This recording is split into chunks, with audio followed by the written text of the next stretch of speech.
because he throws the whole bag at Anthony Davis. Yeah. And it looks like at the end of it, he gives him that last crossover.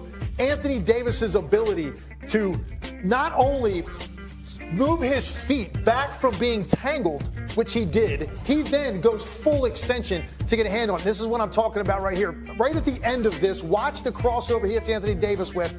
Coming up right there. And Anthony Davis's body is facing the opposite sideline. And for a 7-footer to be able to turn his hips, take a step, and contest, like an honest contest, was just enough to make him miss that shot. The second one, his job was a little bit easier because Curry was just in front of him and never tried to make a move, and he just went up. Against AD legs, how did we feel about these possessions? This is not a terrible shot for Steph Curry. He goes halfway down. Give Anthony Davis a lot of credit. He had to change directions multiple times. This second one, I think, is where Steph settled a little too quickly and bailed AD out because he didn't have to move laterally. He only had to extend vertically. Good contest. And now, Jay Will, we've been talking all morning about this switch that LeBron calls for. Up 3, the Lakers are. Golden State needing a 3, and that defensive switch. Yeah, it was a switch, but also, Draymond Green, I know the play was to look for a flare screen to the corner. But simple basketball IQ, you can't leave your feet for a pass like that at that juncture of the game. And that would lead to this jump ball and one more blunder by the Warriors. Steph throwing it to no one in particular. They had a timeout remaining, and that is all she wrote. The Lakers win by 3. They're up 3-1. And LeBron, after the game, was talking about AD's defense. Now, he's the best defensive player in the league. I think the league knows it as well. Not many guys that can protect the rim at all costs and also switch out on point guards, switch out on guys like Steph. Steph is a hell of a player, had a hell of a game. I think he even had a triple-double. But we trust AD guarding anybody in this league, and he showed that. So Steph did have a triple-double in this game last night, but in the end it was the Lakers who made the winning plays on the defensive end of the floor, and the Warriors some mistakes. How did you see it, Jay Will? First off, shout out to Lonnie. Down to Oklahoma City, and they needed an all-time great performance from Klay Thompson on the road in Game 6 at OKC against KD and Russell Westbrook to win it. So Golden State has been here before and survived. Well, I was going to say, when they go to high-volume pick and rolls with Steph, what happens to Klay and Jordan Poole, who had a donut, by the way, last night, okay? Yeah. They become stationary targets, right? So they're easier to stay glued to. So they have to find some way to still do high pick and roll with Steph, but to get more continuity with their offense, because when you're allowed just to stay at home on Klay, it doesn't have the same effect on the game. I have 2 theories. My first theory is that Jordan Poole, the criticism that he heard after the shot he took in Game 1, however much it was warranted or not, he took sort of a YOLO shot at the end of Game 1 that may very well, this is the shot that we talked all about that day, and it may very well wind up being the moment that the series turns. That since that moment, he has not looked the same. He's basically been non-existent since. And you guys both played it at the highest level. You understand it better than I do. Is it possible something like that gets into his head? For me, yes, I do think that could be a factor. I thought it was a great point that you made because you think about it. No matter what is said to protect you, and a lot was said on the part of Draymond and a part of Steve Kerr, they all, right?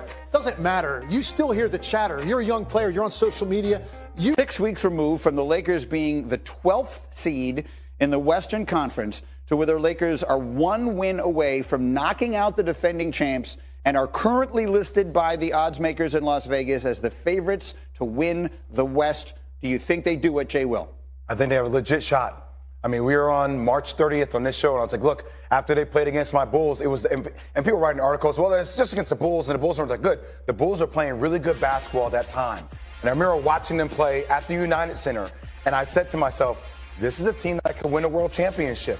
Now, a lot has to do with matchups and how this team continues to play. But when you're getting this kind of bully ball, look, they won 6 games shooting below 35% from the three-point line. They're winning games with their defense, and that is their hallmark card. That is what makes this team different. All right, go ahead. I was just going to say the biggest difference is also, they don't have to be a 38 to 40% three-point shooting team. Not when you've got LeBron and AD, but they've made enough. They're shooting the same percentage in the postseason as the Warriors, in the series, 34%. And who would have thought that coming in? They're going to match the Warriors in percentage from the three-point line. So it's just enough. It's timely threes. And then this defense has really been the story for this team in the way that they remade their roster to be able to help them out in that regard. Look, they're legit. They're legit. I know around here we want to end series when the team gets to 3 wins. Right? We want to know who's going to win the next round. It's impossible to know. That's easier to see once they play one of those teams. But there's no question they've got what it takes to get to the finals and win a championship. They're in that mix without question. A reminder that this group of in that moment, he feels all of that. He's self-conscious. Now maybe he presses a little bit, and now it's snowballed for 3 straight games. He hasn't made a 3-point shot in 3 consecutive games since that moment. Green, doesn't matter if Draymond Green or Steve Kerr protects you.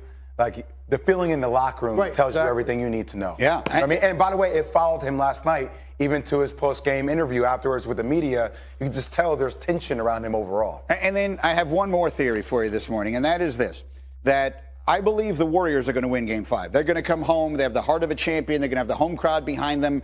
The Lakers, I mean, LeBron and AD both played 43 minutes last night.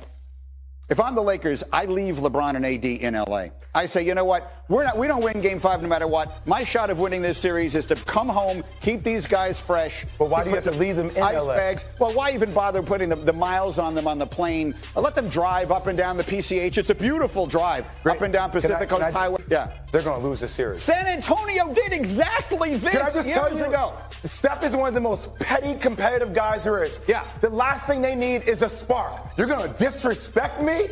How am I disrespecting you? I'm showing you the ultimate respect. Here's the biggest reason why you would never consider it. Go ahead. Here's the thing. I don't think that Warriors even need bulletin board material. Yeah. Like, be that disrespect. Like, that's going to matter. Here's why. Yeah. You leave those 2 guys at home. Guess who all of a sudden maybe goes off? Klay Thompson, Jordan Poole. They warm up. And these guys are back in the series as shooters because you don't have that defense. Now you got a problem on your hands. I'll amend it. You stay at home. No, I got the show today. I got the show today. How did that work out? That didn't work out well. Charges in the middle of the trial. You said I was tampering with the jury. Now you're going to change